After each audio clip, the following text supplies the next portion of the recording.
بسم اللہ الرحمن الرحیم۔ السلام علیکم، میں ہوں آپ کا دوست محمد قاسم علمی، لاہور پاکستان سے۔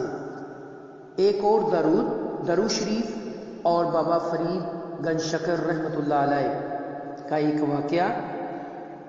ایک دن حضرت بابا فرید گنج شکر رحمۃ اللہ علیہ درود شریف کے فضائل اور برکات کا بیان فرما رہے تھے تو 5 درویش آئے اور عرض کیا، ہم مسافر ہیں اور خانہ کعبہ کی زیارت کے لیے جا رہے ہیں، لیکن روپیہ پیسہ پاس نہیں۔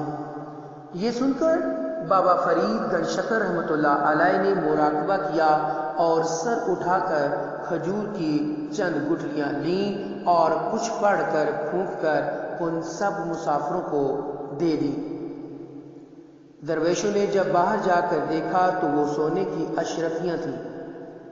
بابا فرید گنج شکر رحمۃ اللہ علیہ کے دوست حضرت شیخ بدر الدین اسحاق رحمۃ اللہ علیہ نے بتایا کہ یہ بابا فرید گنج شکر رحمۃ اللہ علیہ نے کھجور کی گٹھلیوں پر درود شریف پڑھ کر پھونکا تھا، جس کی برکت سے گٹھلیاں سونا بن گئیں۔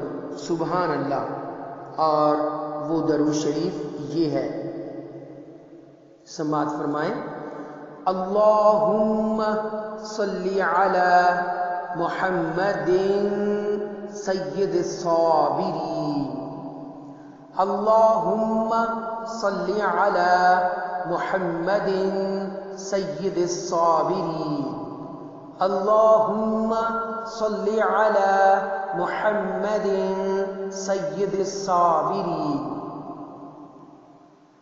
امید کرتا ہوں آپ خیریت سے ہوں گے۔ اپنی دعاؤں میں یاد رکھیے گا، اپنا بہت سا خیال رکھیے گا۔ اللہ حافظ۔